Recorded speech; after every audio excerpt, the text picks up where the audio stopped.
Hello everyone, welcome to our channel Geo Blueprint. China की जो अभी सेंट्रल ग्लोबल डिप्लोमेसी अपने पीक पर है। अगर हम इस पूरी दुनिया की बात करें, जो हम बात करते हैं मेन लीडर्स की, जो मोस्ट पावरफुल कंट्रीज के लीडर हैं, वो हम जनरली मानते हैं यूएसए एंड रसिया। उन दोनों के लीडर चाइना जा रहे हैं कुछ उम्मीद के साथ, और वो चाह रहे हैं कि उनके रिलेशन और स्ट्रांग हो पाए चाइना के साथ। तो आप समझ सकते हैं चाइना की डिप्लोमेसी भी कितने पीक पे चल रही है। अगर मैं आपको इम्पोर्टेंट डेट्स के बारे में बताऊं, सबसे पहले यूएस के प्रेसिडेंट ने विजिट किया था 13 मई टू 15 मई, इनकी मीटिंग रही उनकी। सारे इनके कार्यकाल बुक थे इन 3 दिनों के लिए। और साथ में अगर मैं रसिया की बात करूँ, 19 और 20, इन 2 दिन के लिए उन्होंने विजिट करा था चाइना को। इन दोनों मीटिंग्स दोनों के प्रेसिडेंट आए थे। जी ने उसे बहुत डिप्लोमेटिकली बहुत अच्छे से मैनेज करा है। उन्हें जो दोनों का, अगर मैं आपसे बात करूं, कोई भी देश जब आपके यहाँ आता है, आप उसे कैसे जज करते हैं कि हमने उसे कितनी इंपॉर्टेंस दी है। हम उसे जनरली जज करने के लिए हम क्या करते हैं, हम देखते हैं कि उसका स्वागत कैसे हो रखा है। उस स्वागत के ही दम पे हम बता सकते हैं कि हाँ यार, ये इतना इंपॉर्टेंट है इसके लिए। अगर आपसे बात करूं, कई बार क्या होता है जब इंडिया में कोई बाहरी दूसरा प्रेसिडेंट या प्राइम मिनिस्टर किसी और कंट्री का हमारे यहाँ आता है, जनरली आप देखेंगे कई बार हमारे फॉरेन सेक्रेटरी जाते हैं, कई बार हमारे प्राइम मिनिस्टर खुद जाते हैं उन्हें लेने। तो यही चीज हमें बताता है कि ये कंट्री हमारे लिए कितनी इंपॉर्टेंट है। अगर मैं बात करूं कि बीजिंग ने इन दोनों प्रेसिडेंट्स का किस तरह स्वागत करा, उन्हें बहुत बैलेंस रखी कंडीशन, दोनों को सेम ही तरह से स्वागत करा। अगर मैं आपको उनके स्वागत की बात करूं, सबसे पहले तो एक मार्चिंग मिलिट्री बैंड थे दोनों में। और ये दोनों में थे, ऐसा नहीं एक में थे, ये दोनों चीजें, ये सारी चीजें दोनों प्रेसिडेंट्स में ही थी। सबसे पहले तो मार्चिंग मिलिट्री बैंड्स थे दोनों में, 21 गन सोल्जर्स थे। और आपने देखा होगा वीडियोस में, मल्टीपल वीडियो सर्कुलेट हुई थी उसमें, कि छोटे-छोटे बच्चे थे उनके फ्लैग लेके फ्लैग लेके ऐसे हिला रहे थे और डांस कर रहे थे। ये दोनों प्रेसिडेंट के में उन्होंने सेम ही करा। लेकिन अगर मैं आपको ब्रॉड पिक्चर में बताऊँ, क्योंकि उसके बाद कुछ भाषण भी होते हैं जिसके ऊपर कंट्रीज़ दूसरी कंट्री के ऊपर कुछ पॉइंट रखती है या फिर बताती है कि हम तुम मेरे लिए कितने इंपॉर्टेंट हो। अगर हम इस पूरी वर्बल कम्युनिकेशन को भी कंसिडर करें, तो रसिया थोड़ा इंपॉर्टेंट कंसिडर्ड होता है as compare to the USA. अब हम कुछ की पॉइंटर्स के ऊपर बात करते हैं, जो हम कह सकते हैं सार है इन दोनों मीटिंग्स का, कि इस पूरे की पॉइंटर को समझ के हम ये पता कर सकते हैं कि आखिर में जो जी है, जो चाइना है, वो आखिर में किसकी तरफ थोड़ा टिल्टेड है। सबसे पहली चीज़ तो लॉ ऑफ जंगल के बारे में जी ने कहा, जब वो भाषण दे रहे थे पुतिन के आगे। उन्होंने डायरेक्टली अमेरिका की हेजेमनी पे क्वेश्चनिंग करी और कहा कि ये जो अभी दुनिया में पूरा ये लॉ ऑफ जंगल बन गया है, हर देश सिर्फ सर्वाइव करना चाह रहा है कैसे भी करके। ये हो रहा है सिर्फ यूएसए के अटैक की वजह से, जो उन्होंने कर रखा है ईरान के ऊपर। इसके सॉल्यूशन के तौर पे जी ने साफ डायरेक्टली कहा कि पूरी दुनिया को मल्टीपोलर ग्लोबल फोर्स की जरूरत है, ताकि वो काउंटर कर पाए यूएसए के हेजेमनी, और मल्टीपल देश होने चाहिए जो डिसीजन ले रहे हैं वर्ल्ड पे, ना कि सिर्फ एक देश जैसे अभी यूएसए लेता है। सेकंड चीज अगर हम बात करें, जो मेन डिफरेंस है इन दोनों मीटिंग्स का, हम कह सकते हैं चाय की चुस्कियां थी मेन डिफरेंस। जब यूएसए और जी के ऊपर जो भी मीटिंग्स हुई, वो काफी फॉर्मल रही, उसमें कोई ऐसा सीक्रेट टॉक्स नहीं हुई, नॉर्मल सी ट्रेड डील्स हुई मल्टीपल। लेकिन जब पुतिन के साथ बारी आई, सबसे पहले वो सारी चीजें हुई, सबसे पहले ट्रेड डील हुई, साइंटिस्ट की रिसर्च के ऊपर हुई बातें कि हम कैसे नॉलेज ट्रांसफर करेंगे, सब कुछ प्रॉपर हुआ।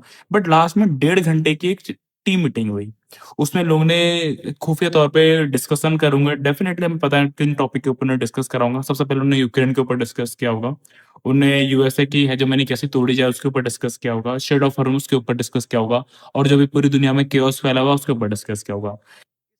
जब हम ये सारे डिस्कशंस को सुनते हैं और समझते हैं, ये चीज़ तो क्लियर है कि जो चाइना है वो रसिया की ओर थोड़ा ज़्यादा टिल्टेड है। उसके पीछे उसके पास एक प्रॉपर रीज़न भी है।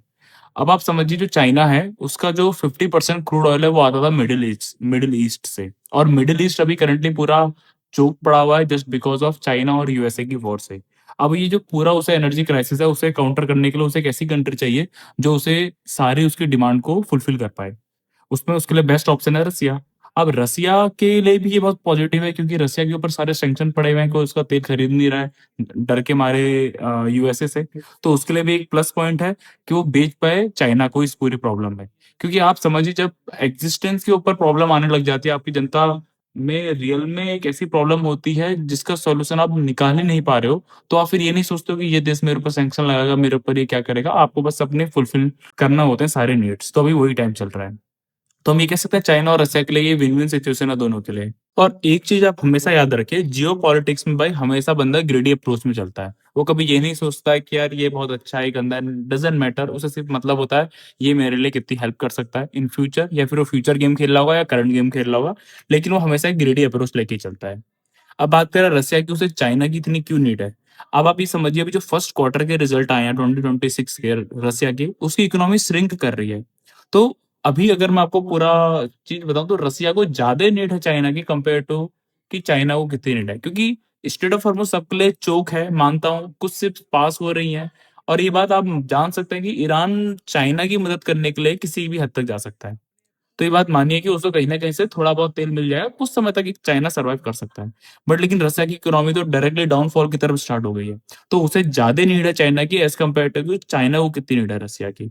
और दूसरा है उसका जो पावर ऑफ साइबेरिया 2। रसिया का प्लान है जो भी गैस पाइपलाइन वो यूरोप की तरफ अभी डाल रहा है, वो कैसे भी करके उसे डाइवर्ट करना चाहता है चाइना की ओर, ताकि चाइना में उसका एक प्रॉपर एक बायर मिल पाए as a China. But China इसमें बहुत स्मार्ट प्ले कर रहा है। चाइना पता है अभी उसकी मेरी इंपॉर्टेंस कितनी ज़्यादा है रसिया के ऊपर। उसने ये नहीं करा कि यूएसए की जब यूएसए के प्रेसिडेंट डोनाल्ड ट्रम्प आए तो उनका स्वागत में कोई कमी रखी।